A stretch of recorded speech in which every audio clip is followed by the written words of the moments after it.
أعوذ بالله السميع العليم من الشيطان الرجيم بسم الله الرحمن الرحيم والصلاة والسلام على أشرف المرسلين سيدنا محمد وعلى آله وصحبه أجمعين ونعوذ بالله من شرور أنفسنا ومن سيئات أعمالنا من يهدي الله فهو المهتد ومن يضلل فلن تجد له وليا مرشدا ونشهد أن لا إله إلا الله وحده لا شريك له ونشهد أن محمدا عبده ورسوله أيها الإخوة أيها الأخوات أحييكم بتحية الإسلام تحية من عند الله مباركة طيبة السلام عليكم ورحمة الله وبركاته.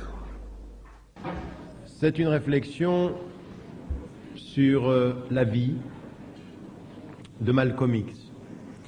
Alors, vous le savez, depuis 1994-1995, date du 40e anniversaire de son assassinat, puisque vous savez qu'il a été assassiné le 21 février 1965, alors qu'il était né le 19 mai 1925, donc il est mort à 39 ans et quelques mois, il n'avait pas 40 ans.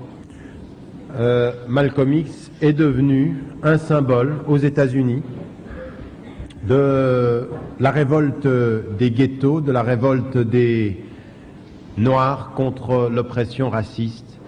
Avec une connotation tout à fait particulière, il était l'expression de cette révolte souvent agressive, parfois violente.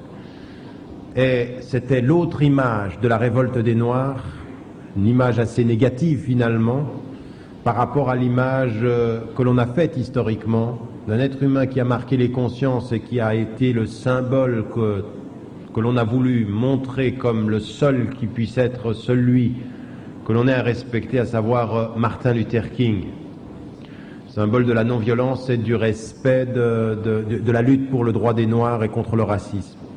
S'il est vrai que Martin Luther King a été un symbole dans cette lutte et qu'il n'y a pas à remettre en cause cela, ce qui par contre a été sur le plan historique jusqu'à la réalisation du film problématique, c'est l'image que l'on a laissée de Malcolm X, l'image de quelqu'un qui a été toujours et en permanence violent et agressif, ce qui ne correspond pas à la réalité.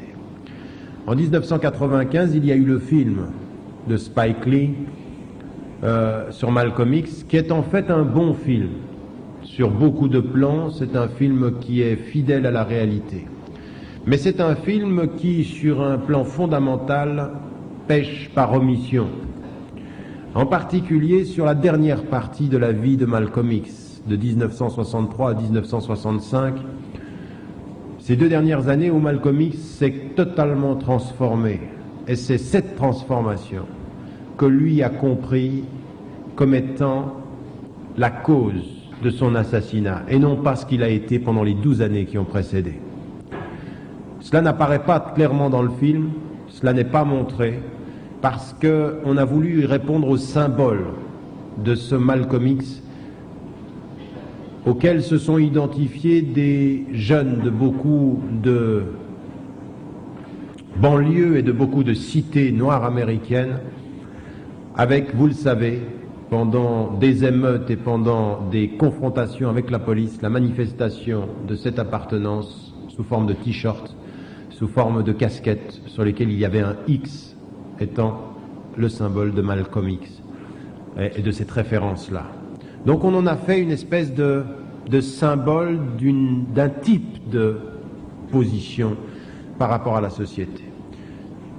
Mais en péchant beaucoup par omission, et vous allez le voir, vous allez entendre ce soir aussi des choses qui ne vous ont pas été dites pour beaucoup, la conscience profonde, des éléments qui ont participé de la conscience profonde de Malcolm X qu'on n'a pas mis en évidence et qui sont pourtant fondamentales. Entre le 19 mai 1925 et le 21 février 1965, Malcolm X, pendant ses moins de 40 années, va vivre 3 moments spécifiques, 3 étapes. Et les 3 étapes se situent à peu près, assez précisément de la façon suivante. Entre 1925 mai 1925 et février 1946. C'est la première partie de la vie de Malcolm X.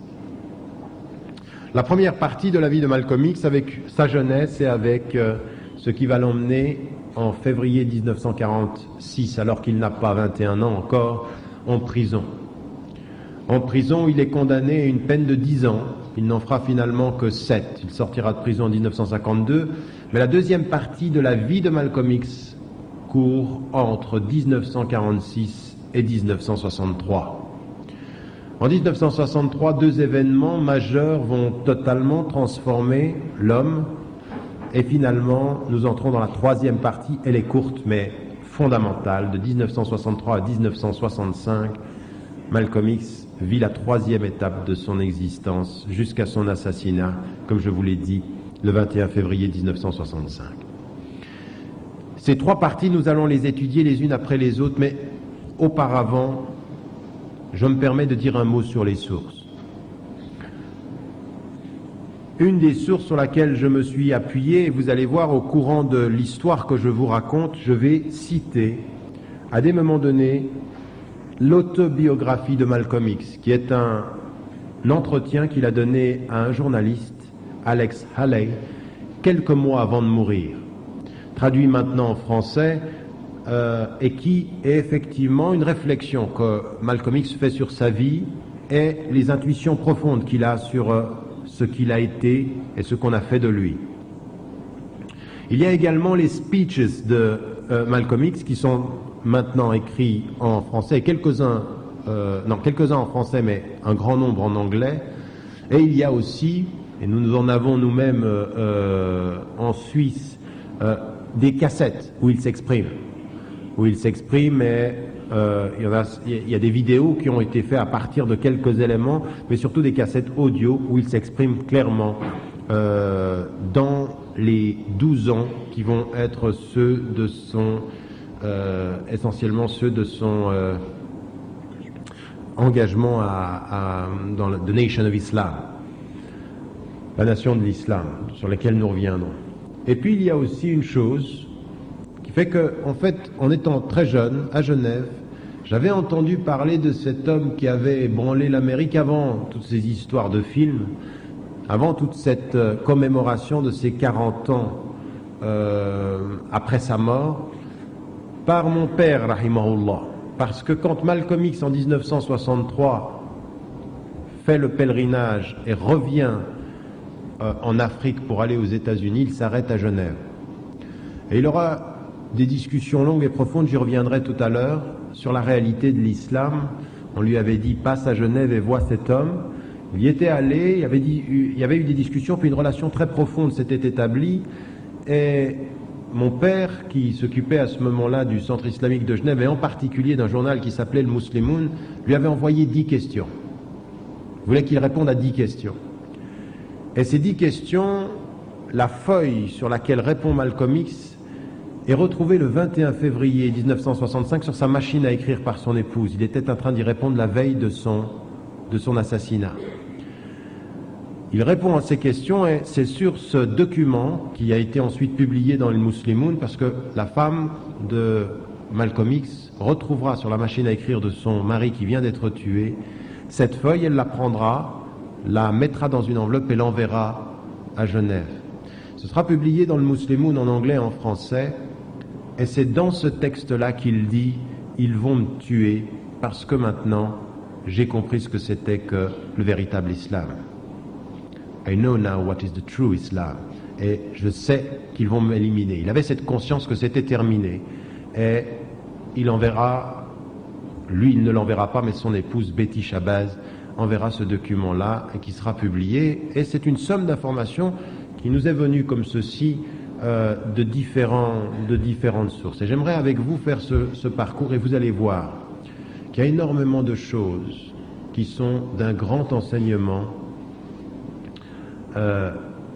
pour nous aujourd'hui en Europe et pour vous particulièrement dans la situation de cette société, que ce soit en France, que ce soit en Belgique, que ce soit en Angleterre. Il y a énormément de choses. Le problème avec nous, c'est que nous avons peu de mémoire.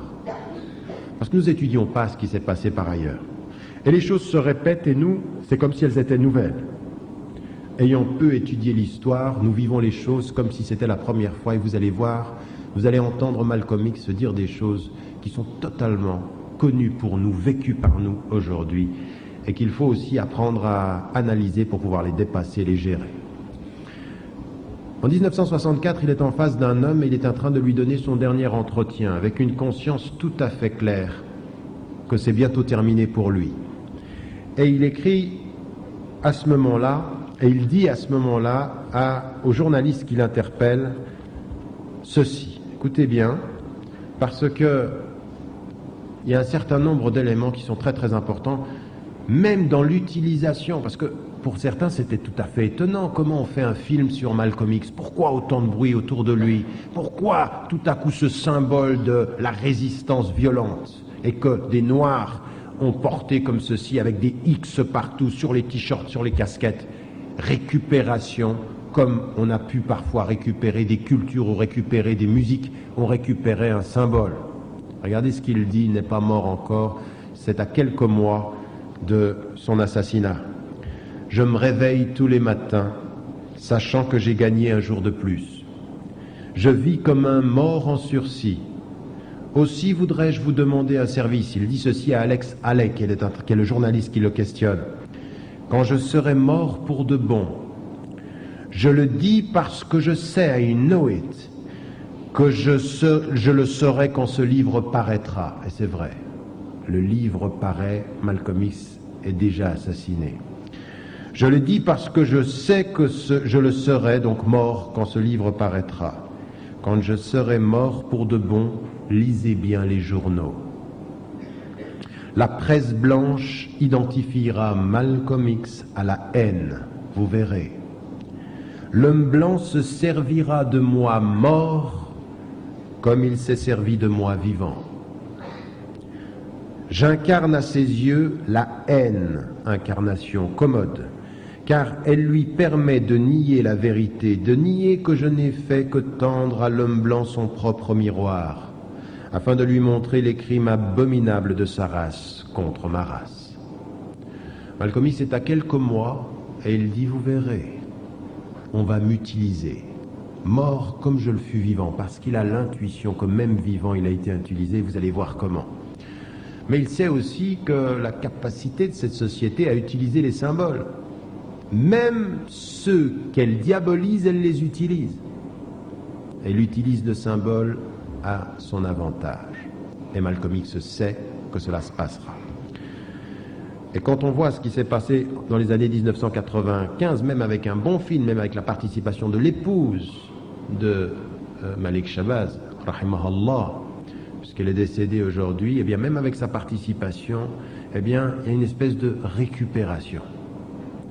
Et surtout dans cette espèce de mission de la fin. Alors allons-y. Essayons de voir comment s'est construite cette personnalité et d'où viennent les profondeurs de cet engagement. Et pour cela, il faut revenir à sa jeunesse, à cette première partie entre 1925, mai 1925 et février 1946. Malik Shabazz est l'enfant d'un révérend, Earl Little. Et ce révérend est marié à une femme. Cette femme est également noire, mais avec une touche un peu plus blanche. Pourquoi? Parce que sa mère est blanche, donc la grand-mère de Malcolm X est blanche, et elle est noire, mais avec une plus légèrement. Et vous allez voir pourquoi c'est important ce que je vous dis. Et son père est vraiment noir. Est vraiment noir et vit ceci. Vous allez le voir également dans la réalité d'une société extrêmement hostile. Et Louise Little va traduire auprès de Malcolm X, parce que de tous ses frères, c'est lui qui a pris la couleur la plus claire.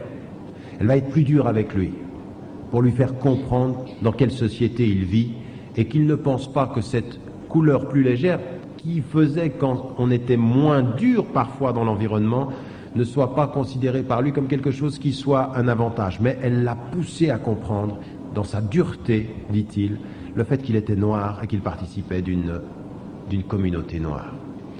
Et Malcolm X, que voit-il? Il voit ses parents, son propre père humilié. Qui intervient avec violence à cette époque? Le Ku Klux Klan. Groupe sectaire, raciste, qui sévit jusqu'à nos jours et qui ne veut pas de noirs, et qui allait devant la maison de Malcolm X et lui dit « Allez-vous-en, vous êtes des noirs, vous êtes des parias ». Et lui, il verra son propre père humilié. Il verra même sa maman humiliée de la même façon.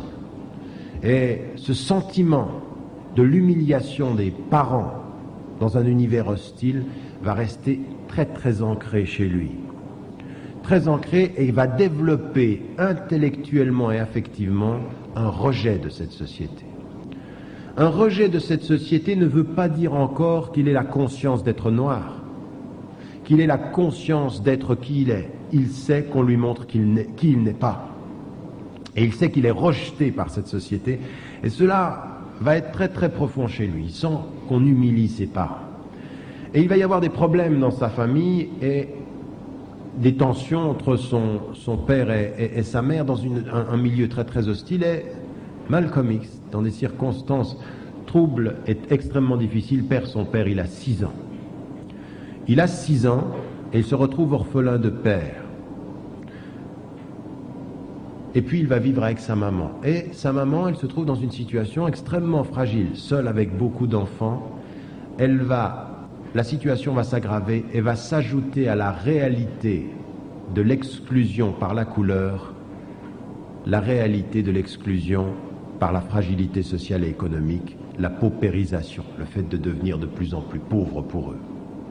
Fragilité, difficulté de vie, la pauvreté, humilié dans sa couleur, exclu dans le monde de richesse dans lequel il est, et la réalité de la misère intervient dans sa vie. Sa maman a de la peine à faire face à cette situation-là. Elle a de la peine à faire face et elle va entrer dans une secte protestante. Son père était révérend, un pasteur. Elle va rentrer dans les adventistes du 7e jour. Elle entre dans cette secte et puis peu à peu la situation est tellement difficile qu'elle perd le sens des réalités et verse finalement dans la folie. Elle sera internée pendant 26 ans. C'est ça, la réalité de Malcolm X. Exclusion par la peau, la couleur, le racisme. Exclusion, marginalisation par la pauvreté, la misère sociale. Et réalité de l'image des parents qui, effectivement, de ce point de vue-là, est la réalité d'une humiliation. Ce qui, à bien y réfléchir pour beaucoup de ceux que vous connaissez dans les banlieues et les cités de France, d'Angleterre et des pays en Europe, jusqu'à encore aujourd'hui dans les États-Unis, est une réalité. L'humiliation des parents, de voir des parents qui parfois sont humiliés, la réalité qu'on te fait sentir, t'es peut-être pas noir, mais on te fait parfois bien sentir que tu es nord-africain. Et que cette espèce de regard très négatif, très raciste finalement, oui, est une réalité que beaucoup sentent, avec un sentiment de révolte par rapport à cette société-là. Et le premier sentiment de Malcolm X est celui-là. Il sent une humiliation. Et il va sentir cette humiliation très très loin et en vouloir à la société. Et il dit ceci par rapport à cette société dans son sentiment d'exclusion. Écoutez bien parce que vous allez comprendre comment s'articule son rapport à son environnement quand il parle de sa mère. C'est pas rien parce que vraiment, des moments donnés, quand vous le lisez, vous commencez à comprendre aussi des fois ce que vous entendez par rapport à nos sociétés dans les processus d'exclusion. Ma mère en était arrivée là parce que la société avait failli à son devoir, qu'elle s'était montrée hypocrite, avare, impitoyable. À mon tour, je suis sans pitié pour une société qui écrase les hommes. À mon tour, je suis sans pitié pour une société qui écrase les hommes. J'ai rarement parlé de ma mère à qui que ce soit, parce que je me crois capable de tuer quiconque, sans hésitation, toute personne qui ferait à son propos une remarque déplacée. Alors je fais exprès de ne pas ouvrir une brèche dans laquelle se précipiterait le premier imbécile venu. Qu'est-ce qu'il dit? Il dit, c'est la société qui a fait ça à ma mère. C'est la société qui a fait ça à ma famille. C'est cette société qui est coupable. Et là, il dit, je suis sans pitié avec cette société. Il développe un sentiment de rejet par rapport à cette société. Et puis il va très loin, il dit, je suis capable de l'extrême si on touche à ma mère. Si on touche même par la parole. Des choses que vous savez entendre chez certains. Attention, il y a des choses auxquelles tu ne touches pas. La société a fait suffisamment de mal pour pas que tu en rajoutes. Évidemment, là, c'est une façon de s'exprimer. N'imagine pas ça n'a jamais été sa perception. Il dit, je reste prudent, je ne voulais pas parler de ma mère parce que je sais que si on touche à ce sujet-là, tout peut exploser. Il se connaît, il sait ce qui le fait bouillonner et il sait en même temps ce qu'il rejette dans cette société-là. C'est une société qui a détruit la réalité de cette dignité qu'il pouvait attendre, ou qu'il pouvait espérer, ou qu'on attend presque naturellement en face de ses parents, ou dans l'expression, dans l'image qu'on a de ses parents. Alors il vit ceci, puis il vit une autre chose. Il vit lui-même la réalité d'une discrimination. Malcolm X est jeune, il est à l'école et il est particulièrement brillant. Ça va bien, c'est un élève intelligent et on le reconnaît. Et il va un jour vers son professeur blanc et il lui dit « J'aimerais faire avocat ». Et le professeur le regarde et lui dit « Malcolm, tu peux pas faire avocat. Tu es noir. On n'est pas avocat quand on est noir. » Et il lui renvoie une image de cette discrimination. Il a les qualités, mais il n'a pas la couleur. Et on le met de côté, la filiation pour le noir, c'est « fais quelque chose pour ta communauté. C'est bien, sois un bon petit noir, mais ne fais pas le travail des blancs. » Ce que certains nord-africains, ce que certains indo-pakistanais en Angleterre, en France, continuent à entendre. Il y a des choses, des filiations qui ne sont pas faites pour les Arabes. Des choses qui ne sont pas faites pour les Indiens ni les Pakistanais. Des choses qui sont faites pour... Et même si on ne te le dit pas de cette façon-là, la notation et même toute la réflexion qu'on a par rapport au cheminement, c'est bien ça, d'orienter dans les filières. Les jeunes qui ont de grandes capacités, mais que ce soit l'école ou les filières, on les oriente. On ne va pas les encourager. Eh bien, Malcolm X est en face de ça. Il a les qualités, mais on lui nie l'accès. Et on lui nie cette réalité-là, et il va se révolter. Mais écoutez bien, parce que beaucoup d'entre vous vont bien comprendre ce que je dis.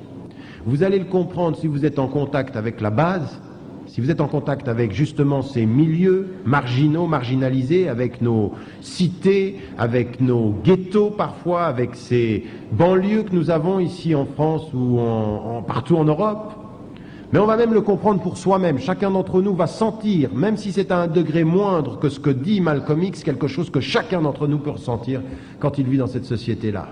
C'est qu'il développe intellectuellement, par rapport à cette société-là, un sentiment de révolte. Je n'aime pas cette société-là. Je n'aime pas ce qu'ils demandent de moi. Ils m'ont nié, ils me discriminent. Et une vraie démarche de révolté. Mais en même temps, à côté de ceci, ça ne développe pas forcément un sentiment d'appartenance à une cause noire. Doucement à l'intérieur, il se sent attiré par leur façon de vivre. Doucement à l'intérieur, il sent qu'il y a quelque chose avec lequel il l'attire. Il refuse avec sa tête et se sent attiré avec son cœur. Il a envie d'une certaine façon d'être comme eux. D'une certaine façon, ils réussissent à l'attirer. Un peu comme vous avez des jeunes, ils peuvent vous dire quelque chose avec leur bouche que nie leur façon de se vêtir. Cette société, c'est n'importe quoi. On lutte, on va pas se laisser faire. Comment t'es habillé? Lacoste, Nike. Le même propos. Ils sont révoltés intellectuellement, totalement soumis culturellement. La même chose, voulant ressembler à cette mode de la tenue vestimentaire, ne comprenant pas que le discours de révolte qu'ils tiennent est contredit par la façon qu'ils ont de s'habiller, la façon dont ils ont de s'intégrer dans cette société-là. Ils confirment quelque chose qu'ils nient. Et c'est le tiraillement parfois, parce que sans aller jusque-là, pour certains, ils ne vont pas jusqu'à ce raisonnement, ils ne se rendent pas compte. Ces jeunes qui sont là, attention, il faut être bien, comme on vous dit en français, sapé.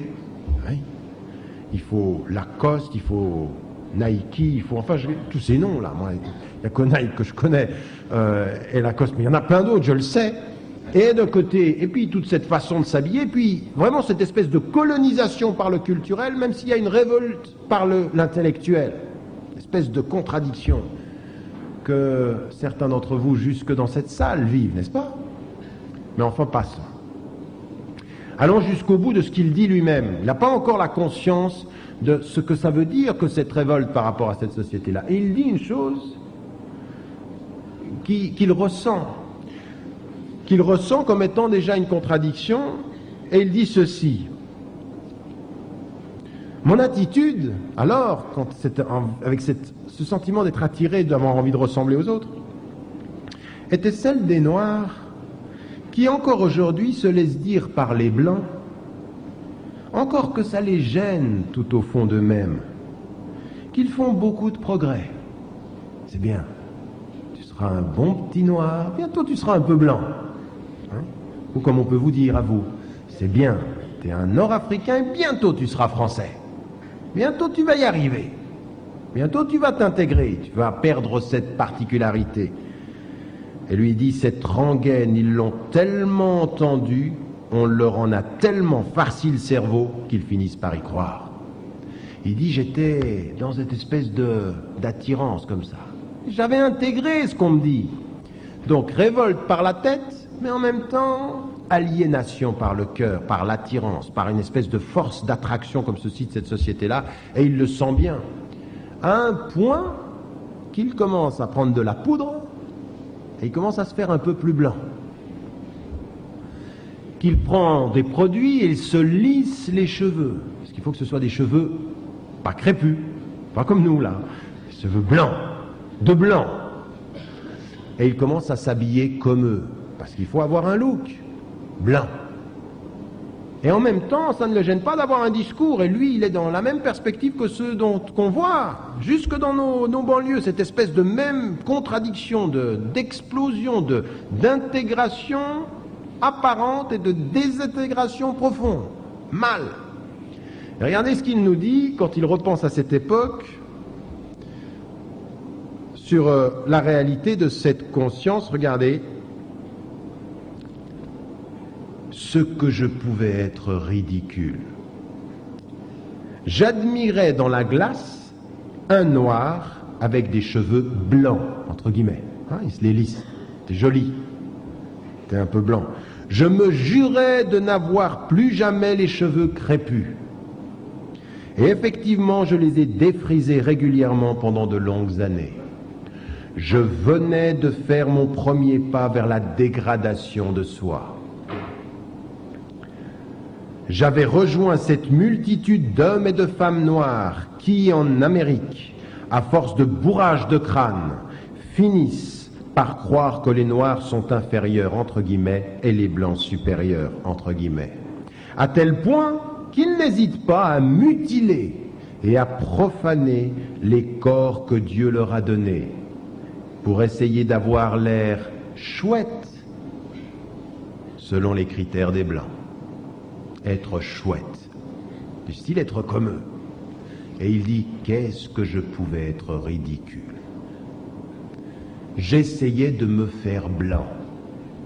Mais la réalité, c'est qu'il essaye, lui, de se faire blanc, mais que les blancs lui rappellent qu'il est noir. Il essaye d'être comme eux, mais il sent cette espèce de racisme ambiant. Et alors, comme il n'arrive pas à s'intégrer dans la société, le meilleur moyen dans cette situation, c'est de s'intégrer par la marge, c'est de s'intégrer par l'exclusion, ce que font 99% de ces jeunes qui le comprennent comme ceci, quand ils sont largués économiquement, socialement, c'est la marge qui t'intègre dans la société. Parce que c'est une façon d'être dans la société quand la société te dit que tu es dans sa marge.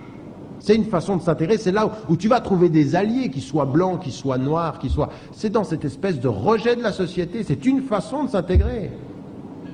C'est ça qui est très très étonnant. Le paradoxe, c'est ça. Dire que je ne suis pas vous, c'est une façon de me situer par rapport à vous. d'être d'une certaine façon, vous êtes mon repère même si je ne suis pas en vous. Et cette marge, c'est ceci qui va lui permettre à lui de se situé dans cet univers-là. Comment? Eh bien, il commence à voler. Il commence à développer du proxénétisme. Il commence à faire des braquages. Et il se drogue. Et il dit, à ce moment-là, l'essentiel de ma vie est la drogue. Il n'y a que ça pour moi. C'est ce qui me fonde. Et effectivement, il développe dans la marge quelque chose qui lui permet d'être aussi un peu avec des blancs. Et quel est le sommet pour un noir dans une société de blancs qui vous rejette? Et il le dit lui-même, il dit, nous, ce qui nous intéressait à un moment, c'était d'aller jusqu'à séduire des blanches. C'est là qu'on montrait qu'on avait vraiment réussi. Et vous voyez tout ce que ça veut dire, qu'une attitude intellectuellement révoltée, sentimentalement aliénée, déchirement de la personnalité, voulant ressembler à cette société et ne voyant qu'il y a énormément de difficultés à s'intégrer, finalement, vouloir ressembler. Les gens te rappellent toujours que tu es noir, même si tu essayes d'être blanc, et à un moment donné, ça passe par la délinquance, par la marge, par la violence. Et il vivra comme ça pendant des années.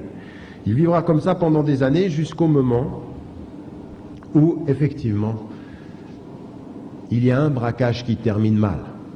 Il est pris en flagrant délit et la société américaine, vous le savez, a des règles pour les Noirs et des règles pour les Blancs jusqu'à aujourd'hui. C'est-à-dire que pour les mêmes faits, si tu as de l'argent, tu peux sortir innocent. Si tu n'en as pas, tu peux être exécuté. Jusqu'à aujourd'hui encore, un processus extrêmement archaïque de la justice américaine qui fait que tout être de bonne conscience et de force de conviction devant Dieu ne peut être que contre la peine de mort aux États-Unis. Parce que c'est une horreur. Surtout ce système qui, véritablement, n'est pas une justice pour les Noirs, mais une exécution, pratiquement sommaire. Quant au Blanc qui aurait fait quelque chose, dès qu'il a de l'argent, il s'en sort. Eh bien, lui, il se retrouve avec 10 ans de prison. Il n'en fera que 7. Et il entre en prison et nous entrons dans la deuxième partie de la vie de Malcolm X. La deuxième partie de la vie de Malcolm X, quand il entre en prison, Malcolm X, vous le savez et vous l'avez deviné à ce que j'ai dit, c'est une forte personnalité cet homme. C'est une forte personnalité et tous ceux qui l'approchent, il en impose, il impressionne. Il impressionne par une force de caractère. Et il rentre en prison et qu'est-ce qu'ils vont en prison? Tous ceux qui sont maintenant derrière les barreaux et qui reviennent à une tradition religieuse, et en particulier au christianisme. Et lui, à un moment donné, on vient lui parler de ça. Et il dit, le premier qui me parle de Dieu, je le casse. Et tout le monde le sait dans la prison, au point que le mot passe, et vous savez comment on appelle Malcolm X dans les premiers mois d'emprisonnement? Satan. Satan. Et il ne fallait pas lui parler de ça. Lui, c'était... Il ne fallait pas commencer à lui parler l'amour, l'autre, non. Ça cogne. C'est ça. Et je m'impose par la force de mon physique et par la force de ma prestance et de ma personnalité. C'est un rapport de force. C'est ça qui l'intéresse. Et il est comme ceci en prison pendant les premiers temps. Il se trouve que Malcolm X a 2 frères. Un s'appelle Reginald et l'autre s'appelle Philbert. Et eux, ils connaissent bien Malcolm X. Et les deux ont connu à l'extérieur de la prison un groupe musulman, qui est une secte en l'occurrence, qui a un homme qui dit être un nouveau prophète et un nouveau Dieu, Elijah Muhammad, et qui a fondé The Nation of Islam, la nation de l'islam. Et toute la philosophie de ce groupement sectaire, c'est fondé sur la primauté du noir sur toutes les autres races et le leadership d'un homme, prophète et Dieu. Elijah Muhammad, incarnation, mais prophète surtout, qui se présente comme le leader, et surtout le travail sur les noirs doivent se libérer de l'oppression des blancs. Ils sont supérieurs, fondamentalement supérieurs par le rôle que Dieu leur a donné, et ils doivent créer leur propre État noir, loin des blancs. Et les 2 frères de Malcolm X sont rentrés là-dedans. Et Reginald, il connaît bien son frère, Malcolm X. Il sait qu'il ne faut pas lui envoyer une lettre en lui disant Dieu, l'amour du prochain, la prière. C'est pas ça qui va marcher avec Malcolm X. Il faut lui parler différemment, il faut lui parler selon son tempérament. Et il a compris et il lui envoie une première lettre et il lui dit Malcolm, j'ai les moyens de te faire sortir de prison. Malcolm X, ça l'intéresse.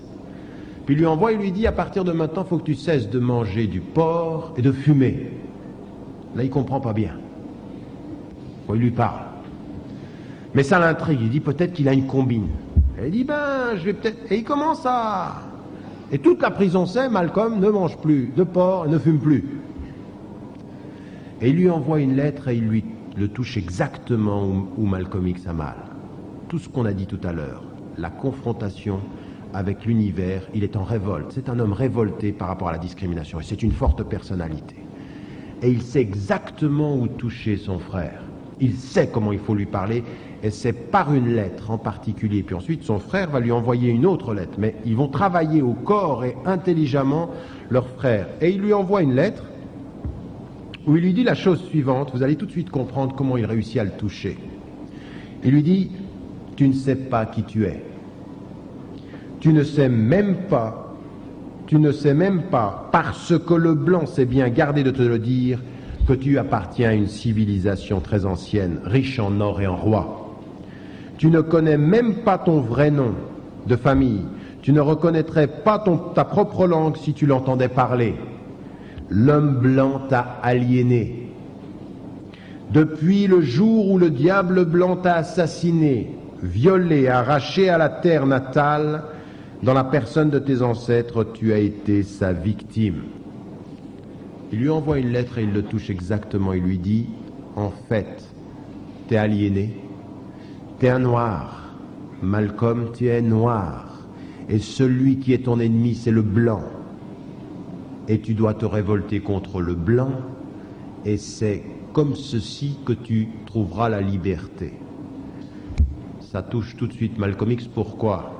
Parce qu'il est dans une situation de révolte, il sent que cette société, il y est opposé, mais ça ne lui donne pas, il n'a pas d'opposant clair, il sait que c'est les Blancs, mais là, on lui dit très clairement une mission. Lutte contre, tu as un ennemi, c'est le blanc, tu as une identité, tu es noir, et ta mission, c'est de lutter pour sauver ces noirs. Et tout devient clair, c'est-à-dire qu'on lui donne les clés d'un combat, les clés et un sens à sa révolte. Avant, c'était diffus et il essayait d'être blanc, mais il se savait noir.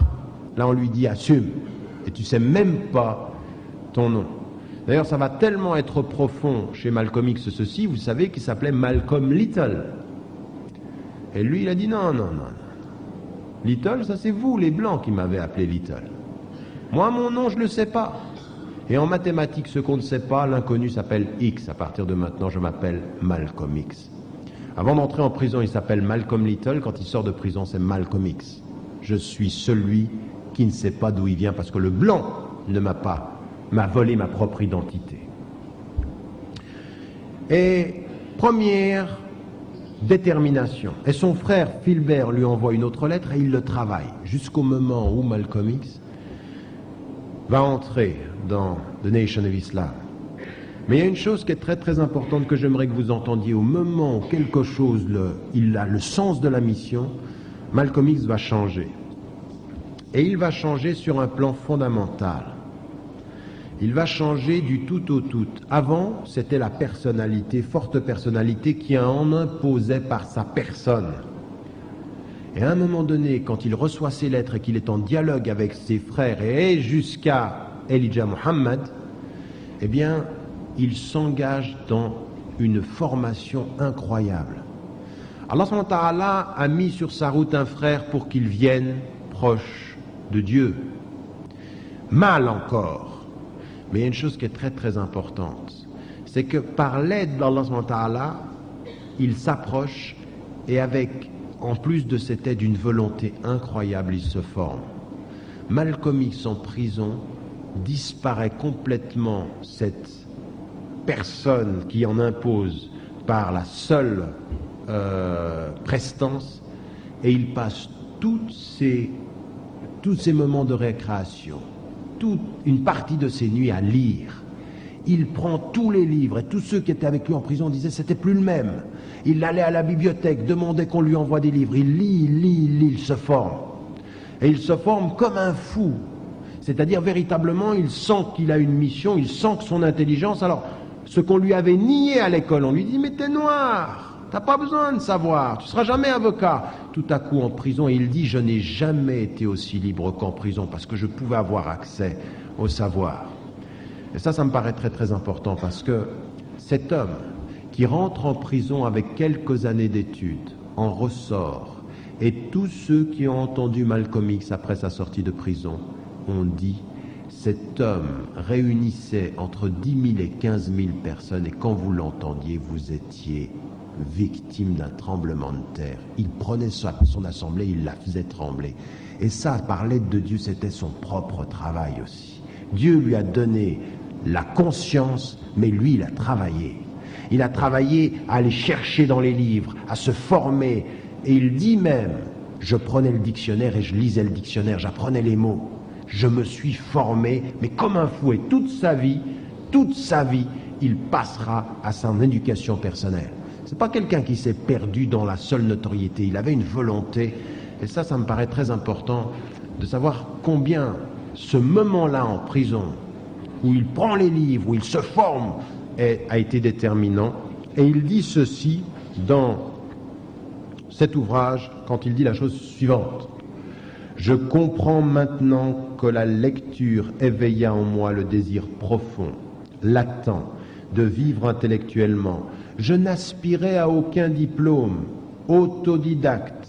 Je m'apercevais un peu plus avec chaque livre que le noir américain était sourd, muet et aveugle.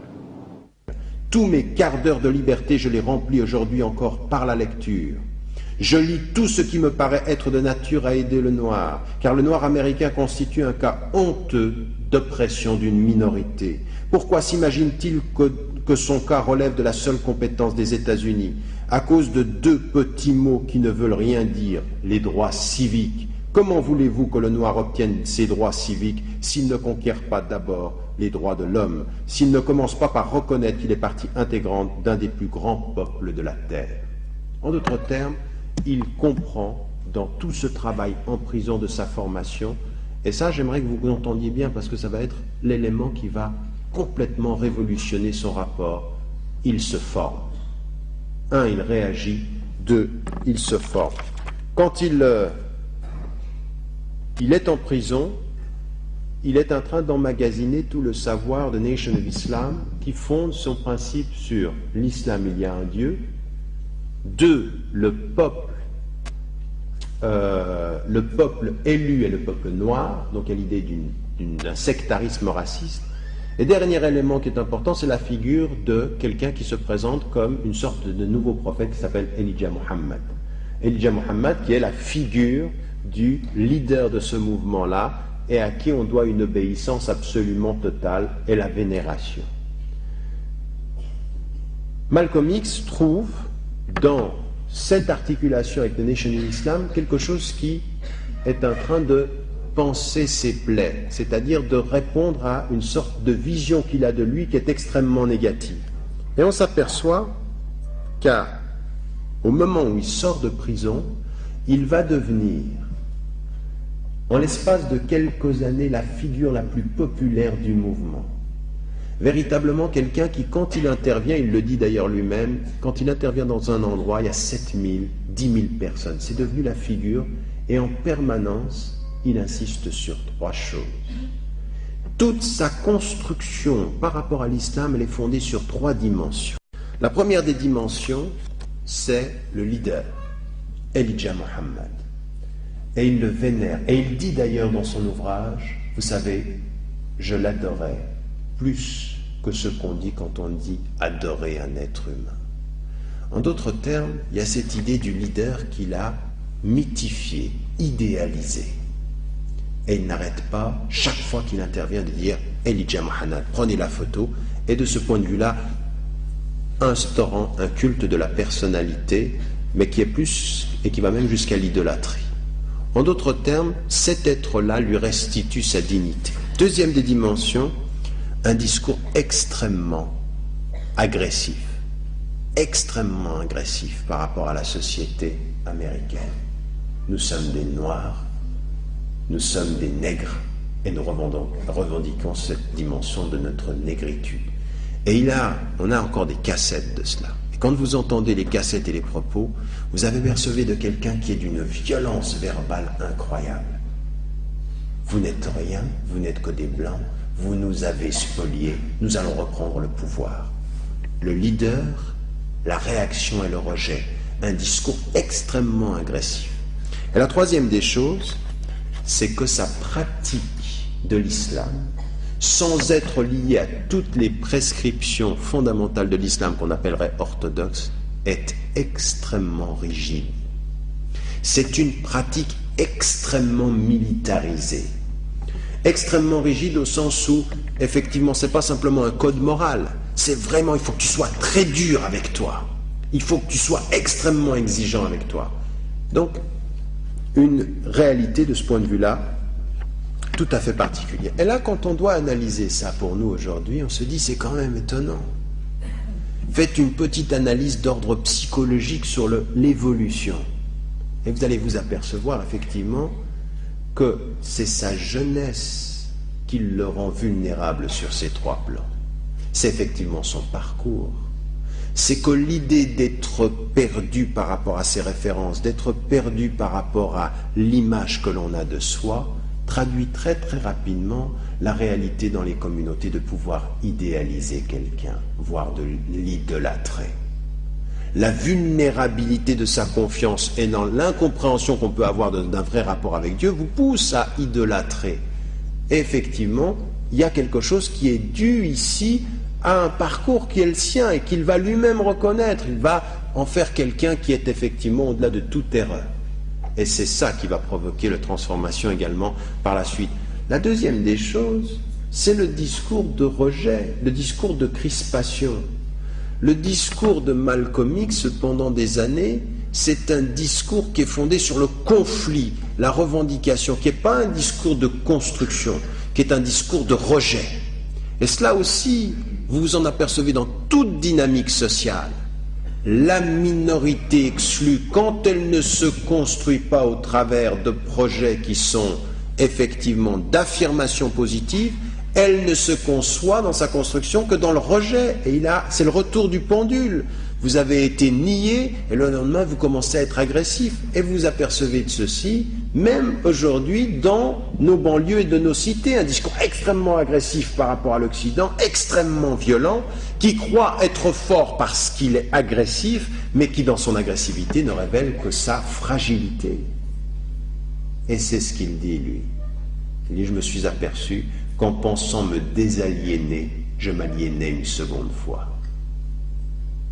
Et ça, il faut vraiment y réfléchir. C'est-à-dire qu'il comprend que le travail de structuration de son discours l'était surtout par rapport aux autres. Et puis la troisième des dimensions, celle que j'ai mis en évidence, c'est la rigidité. Et ça, vous le voyez parfois chez un certain nombre de nos jeunes, jusqu'à aujourd'hui. Quand ils viennent à l'islam, ils supposent que plus c'est restrictif dans leur démarche islamique. Hier, ils faisaient n'importe quoi. Et tout à coup, aujourd'hui, non seulement ils reviennent à l'islam, mais ils en rajoutent en matière de peine qu'ils s'imposent pour avoir l'impression que vraiment ils sont dedans. Et là, de ce point de vue-là, cette rigidité, elle n'est pas la marque d'un équilibre. Elle est la marque qu'on est rigide parce qu'on a été laxiste. Mais l'islam ne t'a jamais demandé d'être rigide parce que tu as été laxiste. Nous avons fait de vous une communauté du juste milieu. Si tu vas trop dans l'excès, c'est qu'il y a quelque chose.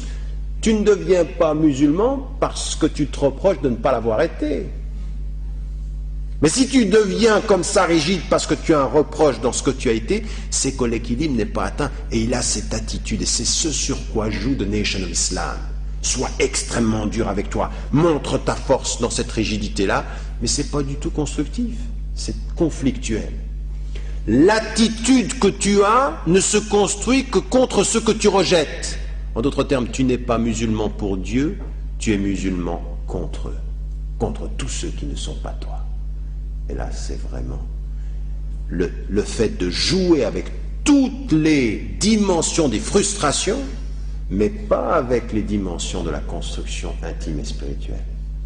On ne fonde pas sa spiritualité à partir de ces frustrations, même si ces frustrations peuvent permettre d'intensifier sa spiritualité.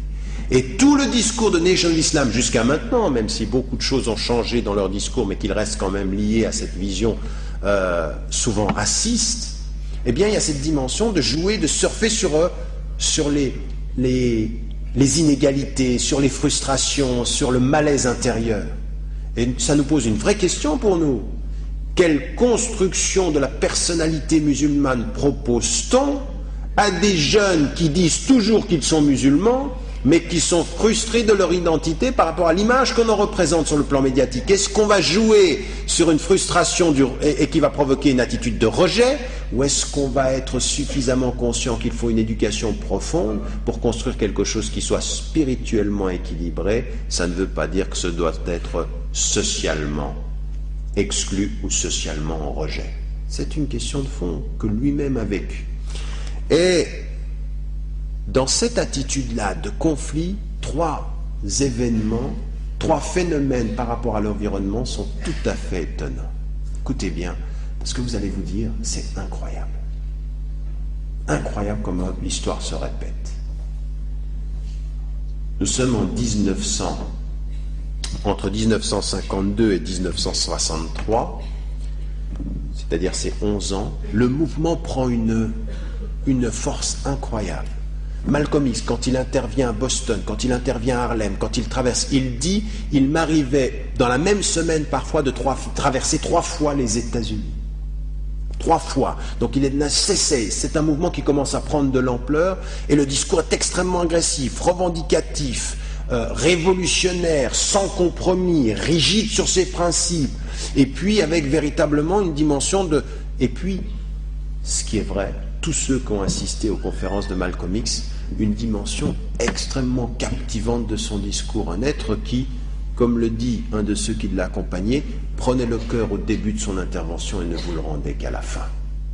En matière de pression sur nous sommes ceci, nous luttons contre ceci. Donc un travail vraiment de revendication et de perception révolutionnaire. Et vous savez ce qui se passe? C'est que Malcolm X se rend compte a posteriori de 3 choses. La première, c'est la formidable audience des médias. Et il a même le sentiment à des moments donnés qu'on lui demande d'en rajouter. Vas-y, dis ceci. Comme un système qui produit son propre rejet et qui le médiatise pour confirmer justement l'agressivité de ceux qui s'opposent à lui. Et il a ce sentiment très fort. Et la preuve d'ailleurs, c'est que plus tard, après 1963, quand son discours changeait, il se dit mais les médias n'en parlaient plus. Ils ne parlent plus de ce discours constructif. Ce qui les intéresse, c'est la violence verbale. Et ce qui les a intéressés sur le plan médiatique, c'est cette espèce de conflit.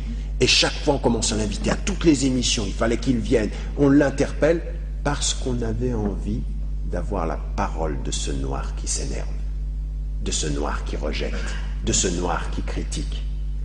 Et les médias, dit-il, n'ont jamais été aussi présents que quand j'ai été agressif. Et ça devrait nous faire réfléchir.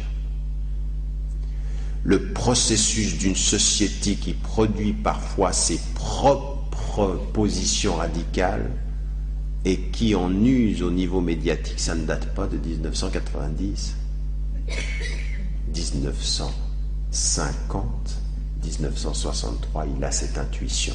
On parle de façon tout à fait étonnante de ce qu'il s'engage à faire. Et puis une autre chose. Écoutez, je vais vous lire un passage également étonnant. J'en ai pas encore pour long, hein. Assurez-vous. Juste encore une petite heure. Regardez ce qu'il dit. Non, j'ai... Inch'Allah. Regardez ce qu'il dit. On nous surveillait. Nos téléphones étaient branchés sur la table d'écoute. Aujourd'hui encore, si je devais parler au téléphone de bombarder l'Empire State Building, Je vous garantis que ce gratte-ciel serait cerné dans les 5 minutes. Au cours de mes conférences, je distinguais dans la salle les têtes du FBI et autres agents secrets. La police et le FBI ne cessaient de nous rendre visite et nous interroger à tout bout de champ. Ils ne me font pas peur, disait Muhammad, donc Elijah Muhammad. J'ai tout ce qu'il me faut, la vérité. En d'autres termes, il s'aperçoit d'une chose tout à fait étonnante. Accentuation médiatique sur les processus de radicalisation et surveillance généralisée du travail à la base des agents du FBI. Lui, il arrivait à les distinguer. D'ailleurs, il a été dit une fois qu'à un moment donné, il les ciblait dans la salle, à chacun son époque, en matière de surveillance. La réalité de surveillance policière, ça vous dit quelque chose? Sans commentaire. Donc, en l'occurrence ici, cette vraie réalité d'un système qui a aussi développé un rapport avec des entités, entre guillemets, à danger, mais qu'on entretient. Le sentiment de Malcolm X très vite au moment où il va disparaître, c'est qu'on a entretenu cette espèce de violence aussi. Alors il ne dit pas qu'il n'en était pas responsable, mais qu'il se rend compte qu'on l'a encouragé d'une certaine façon et qu'il s'est prêté au jeu. Et puis aussi une chose tout à fait étonnante, sur laquelle il reviendra à un moment de sa vie, mais à ce moment-là, il a un discours sur l'intégration extrêmement radical. Ça ne veut rien dire. J'ai essayé, dit-il. J'ai essayé de m'intégrer, moi. Moi, j'ai même essayé, quand j'étais noir, de devenir blanc. C'est vous dire si j'ai essayé de m'intégrer. Ben, ça a raté. Parce que même quand j'étais presque plus blanc que je n'étais noir, on m'a toujours fait penser et rappeler que j'étais encore noir. Donc, pas de réalité d'intégration. Il a un discours extrêmement dur, c'est cette réalité-là. Et là, un tout petit passage également qui dit ceci. Les Blancs nous ont assez dit qu'ils ne voulaient pas de voisins noirs. Et les familles, les communautés noires seraient sans doute plus hostiles encore que les blanches au mariage mixte. Les couples intégrés auront donc des enfants inadaptés, non désirés. Force nous est de conclure que l'intégration n'a d'intérêt ni pour les uns, ni pour les autres.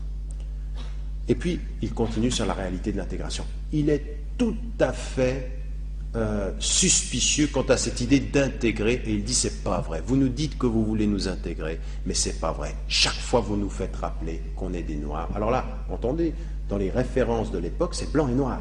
Chaque fois vous nous faites penser qu'on sera peut-être un peu blanc parmi vous, mais vous nous rappelez bien qu'on est et qu'on demeure des noirs. Et ça, c'est la réalité jusqu'en 1963. Malcolm X se développe par rapport à son environnement les 3 dimensions dont j'ai parlé, avec le discours agressif, avec la non-perception de l'intégration possible, avec l'idée effectivement d'une rigidité dans sa pratique, et puis en plus cette espèce de leadership, d'idolâtrie d'un être. Et puis il s'aperçoit que dans l'environnement, ça mousse. Ça tient, ça bouge, on parle de ça, on met ça en avant, comme si c'était effectivement... Alors il s'aperçoit qu'il y a un jeu, on le met en avant, mais en même temps qu'on le met en avant et que c'est devenu une machine qui se présente comme l'expression de la résistance, on le diabolise. Et il a la conscience de la diabolisation. 1999, 2000, pour nous 1420, bientôt 1421, la réalité de la diabolisation. De cette espèce de phénomène pernicieux qui consiste à alimenter les perceptions parfois les plus radicales et les positions les plus sectaires et à en oublier la grande majorité. C'est par exemple, et ça je lui en veux très très fort d'avoir fait ça par exemple, surtout après des années où on sait combien les choses ont évolué, mais c'est par exemple Gilles Kepel qui écrit un livre qui s'appelle « À l'Ouest d'Allah » et qui parle des États-Unis en ne parlant que du mouvement de Nation of Islam, en laissant entendre que c'est le seul mouvement islamique qui travaille. Tous les autres qui travaillent dans l'intégration et tout ceci, ils n'existent pas. Il n'a mis le projecteur que sur les plus radicaux. Pourquoi ? Pourquoi cette volonté de les mettre en avant ? Quel est le but ? L'instrumentalisation des plus radicaux. Pourquoi ? Pour diaboliser ? Pour faire peur ? Pour continuer le même processus ? Alors que n'importe quelle personne, sociologue qui a vécu aux États-Unis, étudié les États-Unis, sait que ce n'est pas la réalité du terrain, elle n'est pas du tout celle-ci. mais cette volonté de mettre en avant les secteurs les plus radicaux, même dans nos sociétés, aller chercher le propos le plus radical qui confirmera l'impossible intégration de tous au nom du propos le plus violent d'un seul ou de quelques-uns. Eh bien, 1963, Malcolm X est dans cette perception-là. Il reste ces 2 dernières années. Et ces 2 dernières années, il va y avoir quelque chose de tout à fait particulier. Premier élément, 2 assistantes d'Elijah Muhammad portent plainte contre lui et annoncent qu'il est le père de leurs enfants. Et peu à peu va être découvert effectivement qu'il est le père de 9 enfants avec des secrétaires et que la morale qu'il prêchait à l'intérieur de son groupement n'était pas la morale à laquelle lui-même s'applique. Donc, chose tout à fait étonnante, la démolition, l'explosion, la destruction de l'image idéale de celui qu'on idolâtrait. Un être humain n'est devenu qu'un être humain. Et Elijah Muhammad, cet être qu'il adulait, est bien devenu un être qui a trahi sa confiance et qui a trahi sa morale.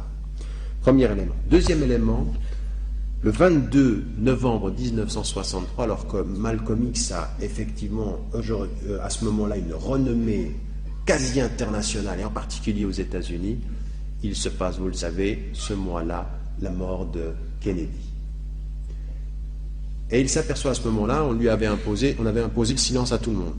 Et Malcolm X va dire sur Kennedy, finalement, je ne connais pas la citation complète, mais l'essence du propos, c'est « il a récolté ce qu'il méritait ».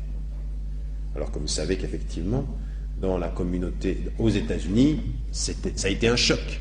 Et donc, effectivement, retour de bâton, Elijah Muhammad se fâche, et Malcolm X, à partir de ce moment-là, s'aperçoit que, d'abord, on le pousse à l'isolement, il ne doit plus parler, on lui interdit de parler, parce que Elijah Muhammad, c'était ceci, il y avait la peine de solitude, plus personne ne lui parle, isolé complètement de la communauté, ou la peine du silence, et on lui avait imposé 3 mois de silence total. Ce qui est tout à fait étonnant, c'est que Malcolm X est en train de se rendre compte de 2 choses. La première, c'est qu'on l'a trompé moralement au niveau de la tête de Nation of Islam. Mais la deuxième des choses dont il se rend compte, c'est qu'on veut l'éliminer de l'intérieur. Sa réputation et sa notoriété est trop grande. Et donc, de ce point de vue-là, on veut mettre un terme à son engagement. Et c'est une période de trouble pour lui. Jusqu'au moment, effectivement, où on le pousse à partir. Elijah Muhammad ne veut plus de Malcolm X, c'est pour 2 raisons. D'une part, parce que la confiance est brisée, il ne veut pas se soumettre de cette façon-là à la réalité de ce commandement, quelque chose s'est cassé. Et puis la deuxième des choses, c'est la personnalité même de Malcolm X qui a fait d'une certaine façon la notoriété de Nation of Islam. Et il y a une période de trouble de quelques mois. Qu'est-ce qu'il va faire? Et regardez comment la 3e étape de sa vie est fondamentale, parce que 2 événements majeurs vont tout transformer. Le premier, c'est sa sœur, Ella. Sa sœur Ella était dans Nation of Islam, elle a commencé à fréquenter des musulmans qui venaient du monde arabe et qui venaient du monde et qui maîtrisaient la langue arabe. Elle s'est mise à apprendre l'arabe et peu à peu, elle est sortie de ce cadre-là pour lui, comme il l'appelle dans le texte, pour apprendre les principes et les fondements de l'islam orthodoxe. Donc, de la tradition musulmane hors de Nation of Islam. Et il voit sa sœur extrêmement forte et déterminée qui devient très très critique à l'endroit de Nation of Islam et qui est critique effectivement par vis-à-vis du manque de moralité de celui qui en est le responsable. Puis il y a un homme. Il y a un homme originaire d'Égypte qui a fait ses études à El-Azhar, Shawarbi, et qui rencontre Malcolm X. Malcolm X passait souvent devant chez lui, puis à un moment donné, il se dit, il est dans le doute, il ne sait plus très bien ce qu'il va faire, puis il va le voir. Et puis, Malcolm X dit, ce qu'il m'a dit ce jour-là, je ne l'ai jamais oublié. Et en fait, qu'est-ce qu'il lui dit? Il lui rappelle un hadith du prophète, lui qui se battait dans la... Regardez ce qu'il lui dit. Il lui a fait changer de logique. Il lui a pas dit, ta force, c'est ta capacité d'entrer en conflit. Il lui a dit, ta foi, c'est ta capacité à aimer Et il lui a rappelé le hadith du prophète sallam, La yu'minu ahadukum hatta yuhibba li akhi ma yuhibbuhu li nafsi. Il n'a pas atteint la plénitude de la foi, celui qui aime pour son frère, celui qui n'aime pas pour son frère ce qu'il aime pour lui-même. Et il dira, Malcolm X, et il le répétera, ces paroles de cet homme que j'ai rencontré 10 minutes, 12 ans de travail avec Elijah Muhammad, et il rencontre un homme 10 minutes, et il lui change la portée. Ta foi, c'est pas ta capacité à t'opposer, c'est ta réalité à savoir aimer, c'est le sens de ce que tu aimes pour ton frère. Et ça va être une chose très importante. Sa sœur qu'il aime et cet homme vont être des choses, des éléments qui vont le changer complètement. Et puis il a deux choses qui restent son souci, écoutez bien, mais je crois que c'est important que vous compreniez bien la structuration de cette vie aussi. Il y a deux choses avec lesquelles il va rester extrêmement rigoureux. La première, c'est au moment même où il se dit « qu'est-ce que je vais devenir ?» il a un souci. Je servirai la base. Et il a cette formule « je suis du ghetto et je dois servir le ghetto ». Et dans une formule que, là également, je vais vous lire, que vous entendiez ceci. Regardez cet homme, parce que ça va être déterminant. C'est quelqu'un qui n'a jamais servi les princes. Il n'a jamais servi l'argent. Il n'a jamais servi par rapport à l'autorité politique, c'est resté un résistant et c'est surtout quelqu'un qui est resté proche de la base. Et il a dit ceci, le ghetto savait que je ne l'avais jamais oublié. Je ne l'avais même pas quitté, sinon par nécessité, et j'y revenais toujours. J'avais l'instinct du ghetto, je sentais ses moindres poussées de fièvre, je parlais son langage. Je savais aussi que le noir le plus redoutable pour l'Amérique, c'est celui du ghetto. Comme il n'a pas de religion, pas de notion de morale, pas de sens civique, comme il n'a peur de rien, l'homme du ghetto, éternellement frustré, est un être fébrile, impatient de passer aux actes. Quoi qu'il entreprenne, il s'engage à fond. Le trafiqueur du ghetto exerce une grande fascination sur l'adolescent. Écoutez bien, parce que le ghetto, c'est aussi la réalité de certaines cités. Regardez ce qu'il dit. Le trafiqueur du ghetto exerce une grande fascination sur l'adolescent qui, généralement, a échoué à l'école et vu ses parents trimer toute leur vie. Une étincelle suffit. Ces jeunes sont capables de toutes les violences. Il dit ça en 1960. Il est en train de dire la réalité de ce ghetto. Il est potentiellement capable de tout et il est très dangereux pour la société. Et à un moment donné, il va changer son rapport conflictuel pour un rapport de service dans l'amour, et surtout une chose, je ne quitte pas la base. Je suis un homme du ghetto, j'y reste, je parle sa langue. Je sers et je parle sa langue. Et il se rend compte que dans ce domaine-là, celui qui parle sa langue va toucher un des secteurs de la société qui peut être le plus dangereux, effectivement, pour la société en question. Et le dernier élément qui va complètement changer sa vie, c'est le pèlerinage. Malcolm X part en pèlerinage et sans entrer dans les détails de ce qu'il y vit, il dira trois choses l'ont fasciné. La première des choses, quand on lui pose la question sur le pèlerinage, qu'est-ce que vous en avez gardé? Il rencontre 20 étudiants. Et il dit, mais qu'est-ce que t'a apporté ce pèlerinage? Vous savez ce qu'il dit? La fraternité. Première des dimensions, la fraternité. Et n'oubliez pas ce que lui a dit Charolais. La fraternité, il dira cette fraternité. Deuxième élément, l'égalité des races. Le principe supérieur de Dieu met toutes les races à égalité. Il a compris ce que voulait dire Rabbu Hadha al-Bayt. Le Dieu de cette maison, c'est le Dieu de tous et de chacun. Et il n'y a pas de différence de race. Et l'autre chose qui est très importante aussi, quelqu'un qui, vraiment, il était dans un rapport conflictuel, vous savez ce que c'est? Mais vraiment, quand vous dites les petites choses de la vie comme ça nous changent, l'hospitalité, dit-il. Le fait que quelqu'un vous accueille comme un frère, c'est pas pareil. Il y a une différence entre l'hospitalité et la fraternité. Et ceci vont être trois des dimensions qui vont être finalement très très importantes par rapport à sa vie. Et puis quand il retourne, il va faire deux choses. Quand il retourne de la Mecque, il va s'arrêter, et là, les réalités pour moi sont intéressantes parce que mon père, rahimahullah, le rencontrera quand il viendra justement en Suisse, et il y aura un échange avec lui. La dernière lettre qu'il envoie, il l'envoie en Suisse à mon père sur 10 questions qu'il lui avait posées. Ils s'étaient rencontrés en Suisse et le cheminement avait continué. Et le souvenir que j'ai de ce que m'avait dit mon père, rahimahullah, c'était de mettre en évidence que tout à coup quelque chose avait changé. Il allait servir d'une autre façon, une vision beaucoup plus importante d'une humanité, d'une umma de toutes les couleurs. Et ensuite il va passer de la Suisse, il va aller en Afrique. Et en Afrique, il se fait rappeler à l'ordre.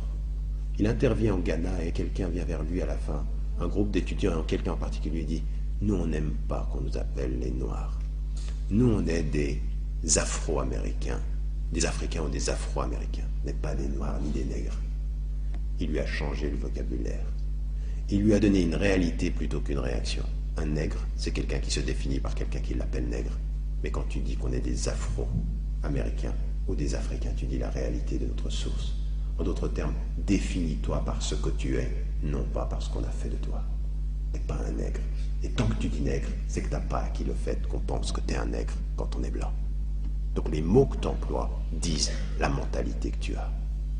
Et tout à coup, il dit dans le texte, j'ai décidé de ne plus utiliser le mot noir ni nègre. Et il change de vocabulaire. Vous avez remarqué, dans la dernière partie de sa vie, le racisme n'est plus devenu l'élément fondamental de son engagement, mais Tawhid, Dieu. Le deuxième élément, le passage dans son cœur d'une dimension de réaction à une dimension de fraternité. Et la troisième des dimensions, le vocabulaire. Ce que tu dis, dit quelque chose de ce que tu sens. Et attention aux mots que tu dis avec force, mais qui en fait ne sont que les réalités de choses que tu n'as pas assumées. Tant que tu dis « je suis un nègre », c'est que tu as encore cette espèce de relent, de ressentiment par rapport au blanc. Quand il revient de la Mecque, tout a changé.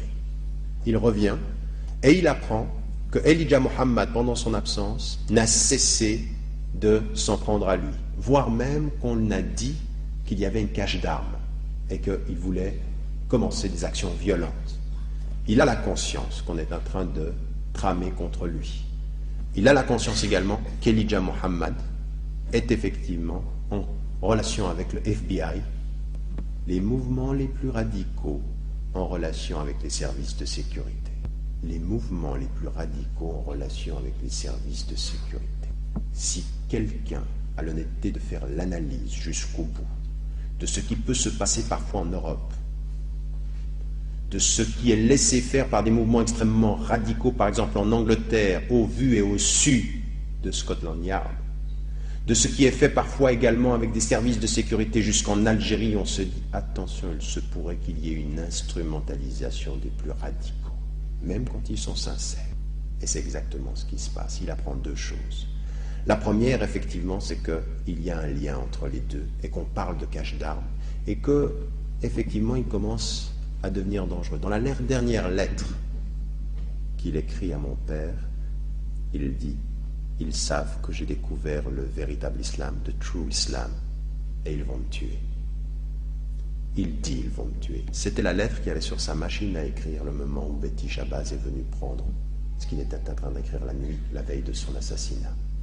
Il sait qu'on va le tuer. Et il a la conscience d'un complot contre lui.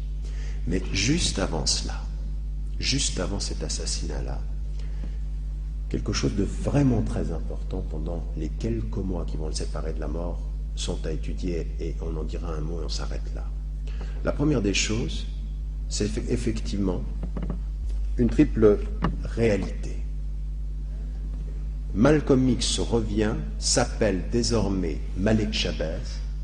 Vous savez, Malcolm X, le X était pour inconnu, et le X lui-même était une agression. J'agresse ma société, je m'appelle plus Little, je m'appelle X, vous m'avez pris mon nom. Quand il revient, il dit non, tout ça c'est pas moi. Je m'appelle Malik Shabazz. El Hajj Malik Shabazz. Et ma réalité, ça va être non pas la défense des Noirs, mais l'engagement pour l'islam, le véritable islam, l'islam du Tawhid, et la défense de tous les opprimés. Et il y a une chose qui est tout à fait importante. Quand il passe à la Mecque et qu'il voit cette réunion internationale et qu'il va en Afrique, il dit, il faut passer de la conscience nationale à la conscience internationale et universelle. Nous participons de quelque chose de plus grand. Et quand tes opposants veulent te mettre la tête dans le guidon, toi, il faut que tu regardes la route. Il faut que tu regardes là où tu vas. Et il développe dans la fin de sa vie une conscience de relation internationale. Et pour la première fois, il sort du ghetto mental dans lequel il est. Il dit, je commençais à avoir des relations avec des Blancs. Des Blancs voulaient faire partie de notre groupement. Dans un premier temps, il l'a refusé, mais effectivement, il reconnaît la dimension de la relation. Et il développe quelque chose de tout à fait étonnant. Un partenariat large avec tous les défenseurs des droits. Non pas simplement les Noirs pour les Noirs, non.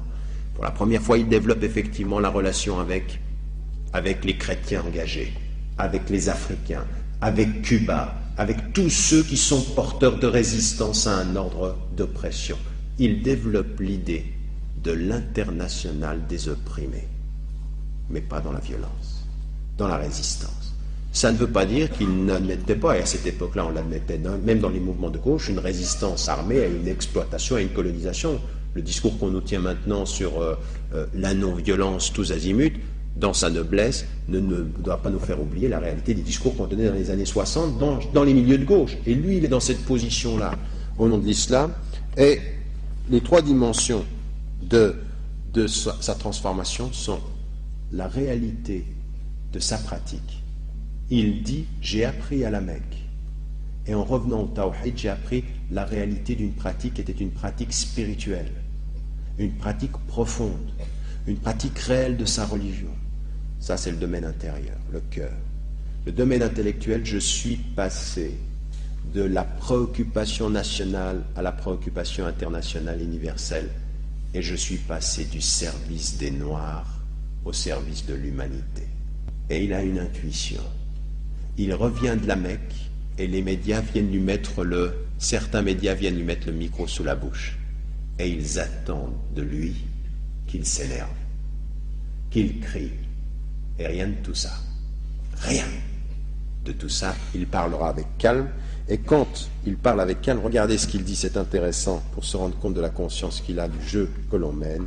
Moi-même, au sommet d'une colline en Terre Sainte, lorsqu'il est en pèlerinage, j'avais compris soudain combien il est dangereux de tenir tout homme, quel qu'il soit, pour un Dieu qui sert d'un Dieu. Donc il se démarque d'Elijah Muhammad. J'en ai assez de la propagande des autres, avais-je alors écrit à des amis.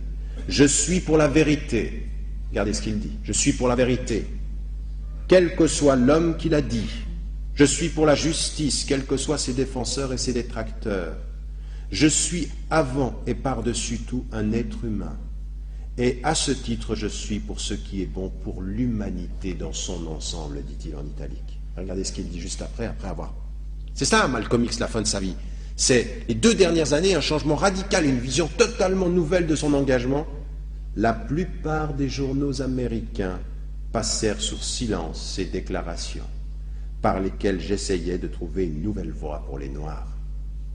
Les incidents se multipliaient tout au long du long été brûlant de 1964 et on m'accusait sans cesse d'inciter les Noirs à la révolte, à la violence. En d'autres termes, non seulement les médias ne disent plus rien du nouveau Malek Shabazz qui est venu, on insiste sur le fait qu'il est le partisan de la violence. Pourquoi ?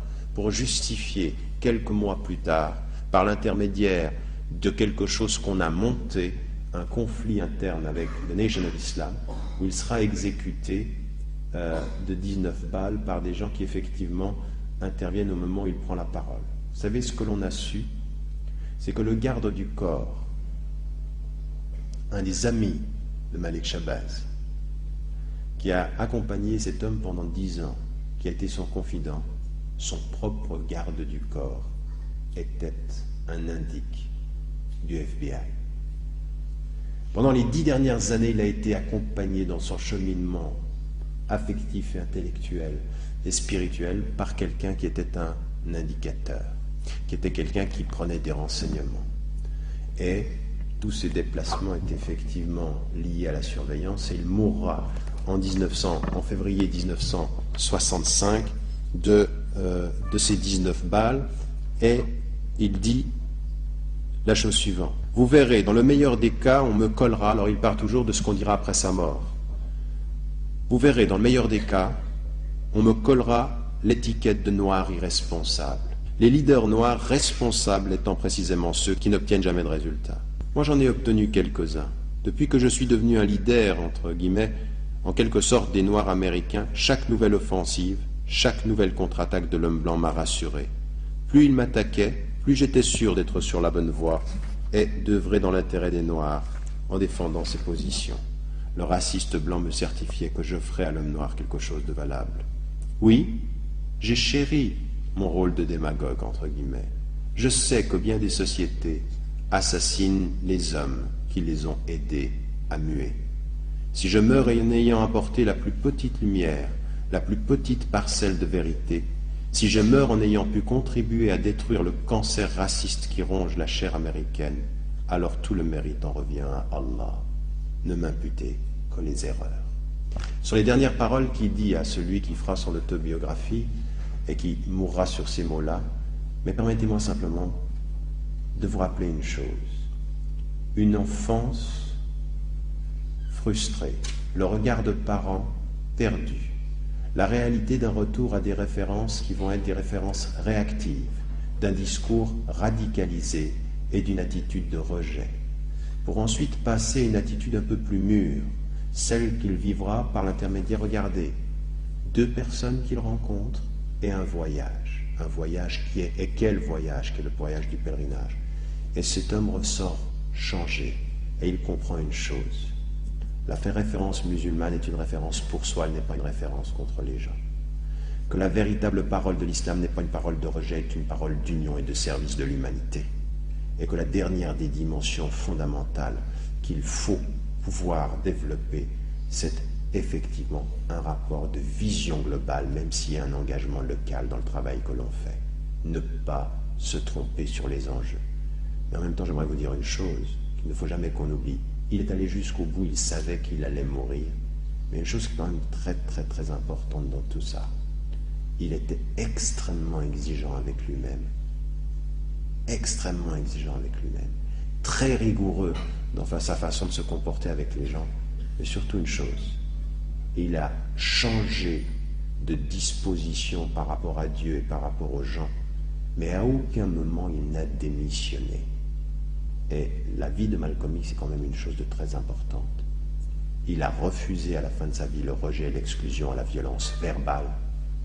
Il est passé à la douceur, il est passé au service de l'humanité, mais il n'a jamais trahi et il n'a jamais démissionné jusqu'à accepter le sacrifice. Et quand vous vous rappelez de ce que j'ai dit de Moussa alayhi salam, il nous a enseigné une chose. Parle le langage et la logique des gens qui t'entendent, mais ne trahis aucun principe. Le principe ne le trahit pas, même si tu dois être entendu par la société dans laquelle tu vis. Et je crois que Malcolm X, rahimahullah, Malik Shabazz, est un bon exemple de cette vie-là. Qui nous est venu comme ceci de différentes sources. Et j'aimerais avec vous faire ce parcours et vous allez voir qu'il y a énormément de choses qui sont d'un grand enseignement pour nous aujourd'hui en Europe et pour vous particulièrement dans la situation de cette société, que ce soit en France, que ce soit en Belgique, que ce soit en Angleterre. Il y a énormément de choses. Le problème avec nous, c'est que nous avons peu de mémoire. Parce que nous n'étudions pas ce qui s'est passé par ailleurs. Et les choses se répètent et nous, c'est comme si elles étaient nouvelles. Ayant peu étudié l'histoire, nous vivons les choses comme si c'était la première fois et vous allez voir, vous allez entendre Malcolm X se dire des choses qui sont totalement connues pour nous, vécues par nous aujourd'hui et qu'il faut aussi apprendre à analyser pour pouvoir les dépasser, les gérer. En 1964, il est en face d'un homme et il est en train de lui donner son dernier entretien avec une conscience tout à fait claire que c'est bientôt terminé pour lui. Et il écrit à ce moment-là, et il dit à ce moment-là au journaliste qui l'interpelle ceci. Écoutez bien, parce que il y a un certain nombre d'éléments qui sont très très importants même dans l'utilisation, parce que pour certains c'était tout à fait étonnant, comment on fait un film sur Malcolm X, pourquoi autant de bruit autour de lui, pourquoi tout à coup ce symbole de la résistance violente, et que des Noirs ont porté comme ceci avec des X partout, sur les t-shirts, sur les casquettes. Récupération, comme on a pu parfois récupérer des cultures ou récupérer des musiques, on récupérait un symbole. Regardez ce qu'il dit, il n'est pas mort encore, c'est à quelques mois de son assassinat. Je me réveille tous les matins, sachant que j'ai gagné un jour de plus. Je vis comme un mort en sursis. Aussi voudrais-je vous demander un service. Il dit ceci à Alex Haley, qui est le journaliste qui le questionne. Quand je serai mort pour de bon, je le dis parce que je sais, I know it, que je le saurai quand ce livre paraîtra. Et c'est vrai. أعوذ بالله السميع العليم من الشيطان الرجيم بسم الله الرحمن الرحيم والصلاة والسلام على أشرف المرسلين سيدنا محمد وعلى آله وصحبه أجمعين ونعوذ بالله من شرور أنفسنا ومن سيئات أعمالنا من يهدي الله فهو المهتد ومن يضلل فلن تجد له وليا مرشدا ونشهد أن لا إله إلا الله وحده لا شريك له ونشهد أن محمدا عبده ورسوله أيها الإخوة أيها الأخوات أحييكم بتحية الإسلام تحية من عند الله مباركة طيبة السلام عليكم ورحمة الله وبركاته. C'est une réflexion sur la vie de Malcolm X. Alors, vous le savez, depuis 1994-1995, date du 40e anniversaire de son assassinat, puisque vous savez qu'il a été assassiné le 21 février 1965, alors qu'il était né le 19 mai 1925, donc il est mort à 39 ans et quelques mois, il n'avait pas 40 ans. Malcolm X est devenu un symbole aux États-Unis de la révolte des ghettos, de la révolte des Noirs contre l'oppression raciste. Avec une connotation tout à fait particulière, il était l'expression de cette révolte souvent agressive, parfois violente. Et c'était l'autre image de la révolte des Noirs, une image assez négative finalement, par rapport à l'image que l'on a faite historiquement d'un être humain qui a marqué les consciences et qui a été le symbole que l'on a voulu montrer comme le seul qui puisse être celui que l'on ait à respecter, à savoir Martin Luther King, symbole de la non-violence et du respect de la lutte pour le droit des Noirs et contre le racisme.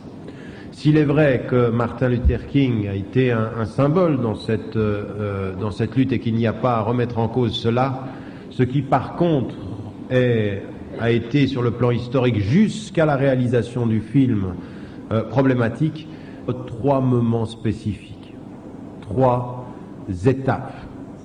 Et les 3 étapes se situent à peu près, enfin assez précisément de la façon suivante. Entre 1925, mai 1925 et février 1946, c'est la première partie de la vie de Malcolm X. La première partie de la vie de Malcolm X avec sa jeunesse et avec ce qui va l'emmener en février 1946, alors qu'il n'a pas 21 ans encore, en prison. En prison, il est condamné à une peine de 10 ans. Il n'en fera finalement que 7. Il sortira de prison en 1952. Mais la deuxième partie de la vie de Malcolm X court entre 1946 et 1963. En 1963, 2 événements majeurs vont totalement transformer l'homme. Et finalement, nous entrons dans la 3e partie. Elle est courte, mais fondamentale. De 1963 à 1965, Malcolm X vit la 3e étape de son existence jusqu'à son assassinat, comme je vous l'ai dit, le 21 février 1965. Ces 3 parties, nous allons les étudier les unes après les autres, mais auparavant, je me permets de dire un mot sur les sources.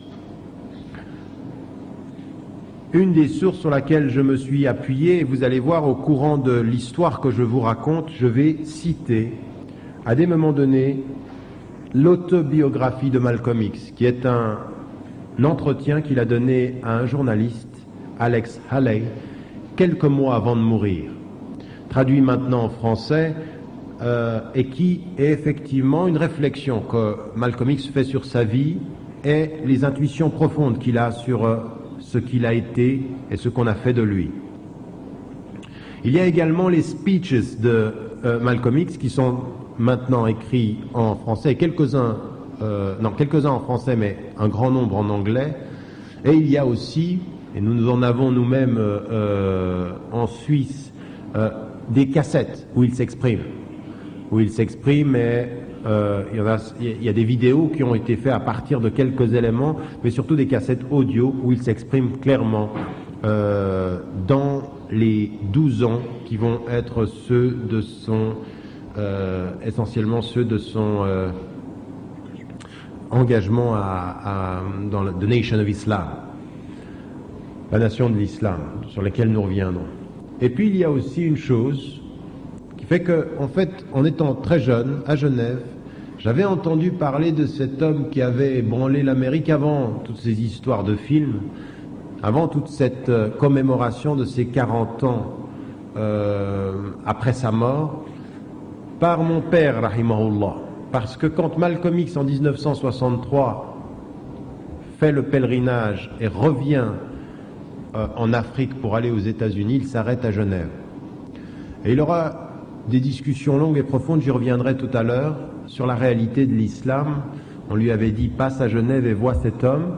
Il y était allé, il y avait eu des discussions, puis une relation très profonde s'était établie. Et mon père, qui s'occupait à ce moment-là du centre islamique de Genève, et en particulier d'un journal qui s'appelait Le Muslimoun, lui avait envoyé 10 questions. Il voulait qu'il réponde à 10 questions. Et ces 10 questions, la feuille sur laquelle répond Malcolm X est retrouvée le 21 février 1965 sur sa machine à écrire par son épouse. Il était en train d'y répondre la veille de son assassinat. Il répond à ces questions et c'est sur ce document qui a été ensuite publié dans le Muslimoun, parce que la femme de Malcolm X retrouvera sur la machine à écrire de son mari qui vient d'être tué cette feuille, elle la prendra, la mettra dans une enveloppe et l'enverra à Genève. Ce sera publié dans le Muslimoun en anglais et en français, et c'est dans ce texte-là qu'il dit « Ils vont me tuer parce que maintenant j'ai compris ce que c'était que le véritable islam. I know now what is the true Islam. Et je sais qu'ils vont m'éliminer. » Il avait cette conscience que c'était terminé.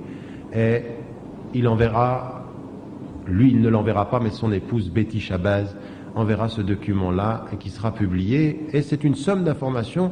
C'est l'image que l'on a laissée de Malcolm X. L'image de quelqu'un qui a été toujours et en permanence violent et agressif, ce qui ne correspond pas à la réalité. En 1995, il y a eu le film de Spike Lee sur Malcolm X, qui est en fait un bon film. Sur beaucoup de plans, c'est un film qui est fidèle à la réalité. Mais c'est un film qui, sur un plan fondamental, pêche par omission. En particulier sur la dernière partie de la vie de Malcolm X, de 1963 à 1965, ces 2 dernières années où Malcolm X s'est totalement transformé. Et c'est cette transformation que lui a compris comme étant la cause de son assassinat, et non pas ce qu'il a été pendant les 12 années qui ont précédé. Cela n'apparaît pas clairement dans le film, cela n'est pas montré, parce qu'on a voulu répondre au symbole de ce Malcolm X auquel se sont identifiés des jeunes de beaucoup de banlieues et de beaucoup de cités noires américaines, avec, vous le savez, pendant des émeutes et pendant des confrontations avec la police, la manifestation de cette appartenance sous forme de t-shirt, sous forme de casquette, sur lesquelles il y avait un X étant le symbole de Malcolm X et de cette référence-là. Donc on en a fait une espèce de symbole d'un type de position par rapport à la société. Mais en péchant beaucoup par omission, et vous allez le voir, vous allez entendre ce soir aussi des choses qui ne vous ont pas été dites pour beaucoup, des la conscience profonde, des éléments qui ont participé de la conscience profonde de Malcolm X qu'on n'a pas mis en évidence et qui sont pourtant fondamentales. Entre le 19 mai 1925 et le 21 février 1965, Malcolm X, pendant ses moins de 40 années, va vivre